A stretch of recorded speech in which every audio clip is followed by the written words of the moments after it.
Anime has become one of the most popular forms of entertainment around the world, and it's really easy to see why. With its ability to tell captivating stories and display beautiful animation, anime has a way of drawing audiences in and keeping them hooked from start to finish.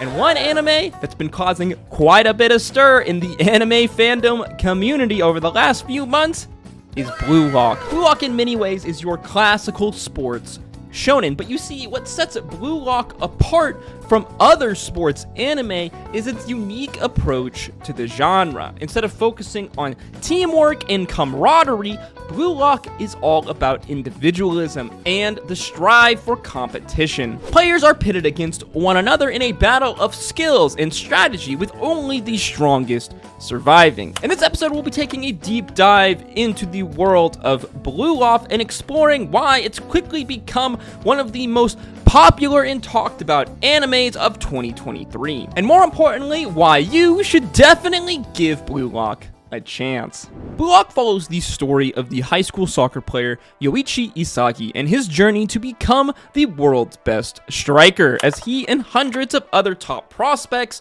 from across Japan compete in Blue Lock, a heavily Squid Game inspired revolutionary training facility and program designed to create a soccer genius, a truly egotistical, world-class striker that could lead Japan to World Cup glory. Written by, I'm probably gonna butcher this, Muneyuki Kaneshiro, and illustrated quite brilliantly by Yusuke Nomura. The manga debuted on August 1st, 2018, and had now reached over 22 volumes, with the series still ongoing as of today. Episode 1 opens with Isagi in the closing minutes of a soccer match, his team down 1-0 in the Nationals tournament. Isagi is through on goal, one-on-one with the goalkeeper. As he prepares to shoot, though, he notices that his teammate is open for a pass across the box. His coach yells to him to remember that soccer is one for all and all for one. It's then that he remembers that's right, soccer is played with 11 guys on a team, as he passes the ball to his teammate. But surprisingly, his teammate misses. Isagi's team goes on to lose the match. As Isagi walks home, he thinks back on his decisions in the match. And in his world, his idiotic dreams of becoming the star striker for the Japanese national team and winning the World Cup have come to a crashing halt. He thinks back to the moment he decided to pass the ball and wonders if things would have turned out different if he would have shot instead. He thinks back to the words his coach told him. Soccer is played with 11 guys on a team. You can't do it alone. As he screams out in anguish, tears running down from his face. In many ways, this whole concept of team versus the individual is exactly the story behind why Blue Lock's author, Kaneshiro, decided to write this manga altogether. You see, Japan in the wide world of soccer has always been somewhat relevant on the world stage, but one of the smaller nations. Over the years, it has produced many top quality talents that have played abroad in Europe and having the odd major upset at the World Cup as a national team. But many in Japan, Kaneshiro included, believed that Japan as a team suffered at the World Cup due to the team's lack of an egotistical striker, the team's lack of ego in general, which kind of makes sense when you remember and you look at Japanese culture and their customs and this idea of cooperation and respect that permeates Japanese culture. It seems that Japan, at times, as a team, had suffered from excessive cooperation and teamwork, and possibly if they had some kind of an egotistical player, some more egotistical talented strikers or forwards, it's possible that they could break through into the upper echelons of world soccer. After returning home, Isagi's parents inform him that he has been invited to become a certified athlete at the Blue Lock training facility. Here, Isagi is greeted by hundreds of Japan's up-and-coming high school strikers and forward talents. They are informed that this facility is designed to test and create a world-class striker, a genius-level striker that will lead to Japan to World Cup glory. 300 young strikers enter the facility, only one will remain. You getting the Squid Game vibes we talked about earlier yet? On its surface, it really does have all of the hallmarks of a classic sports shonen. But when you dive a bit deeper, you really start to see that, no, this show is so much more. You see, one of the reasons I love manga and anime so much as a medium of art form is that it is one person's unfettered vision, unfettered dream of a story, and usually its art style, allowing the author to put much more of themselves into the work itself. So if, I don't know, the author happened to be a massive soccer fan and wanted to create an intrinsically detailed depiction of modern soccer and possibly explore the question of why Japan as a nation has failed to make a consistent impact at the World Cup, let alone win one, well, yeah, they could do that. You see, that's really the cool thing about Blue Lock is you could know nothing about soccer as a sport at all and still enjoy the shit out of this show and this manga. Because, well, like any good sports anime, really any good anime in general, it's gonna teach you something. Blue Lock in many ways does all the amazing stuff a sports anime like Hajime no Ippo does. The anime is both extremely accurate to the sport and its techniques, while also turning it into this big, over-the-top, dramatic shonen extravaganza that really only anime can do. And it breaks down all the concepts that are being displayed on screen as it does so. It does this classic anime trope, the over-the-top explanation amidst all of the action. But you see, in the context of a sports anime, where advanced concepts are being broken down for a newer audience to understand, it just works so well. And somehow a character having a full-on mental explanation of the shot that they are thinking about taking or the pass that they are about to make somehow doesn't take away from any of the insane action or the pacing of the show or the games themselves. As well, one of the best things in my opinion about Blue Lock is the series' character designs and the character depth. Blue Lock has a really impressive way of fleshing out multiple characters besides our main protag, Isagi, and maybe one or two of the protag's buddies, as it is with kind of many other traditional shonens or anime in general.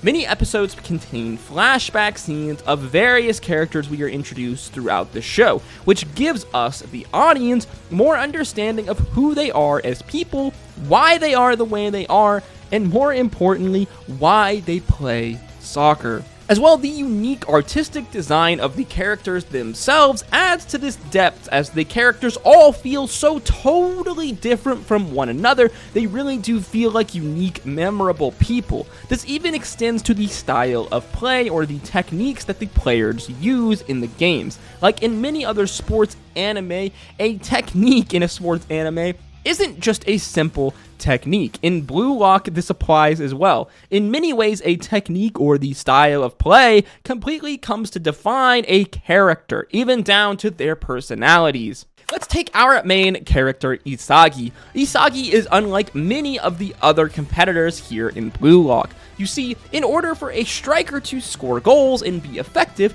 they usually need some kind of a weapon. Maybe it's lightning fast speed, tricky and agile dribbling, or an absolute thunderbolt cannon for a shot. All strikers do need some kind of weapon that they can use to score goals. Isagi, while being a technically solid and well-rounded player, doesn't really excel with any of these more traditional soccer weapons that we've kind of discussed just now. No, Isagi's weapon is very different.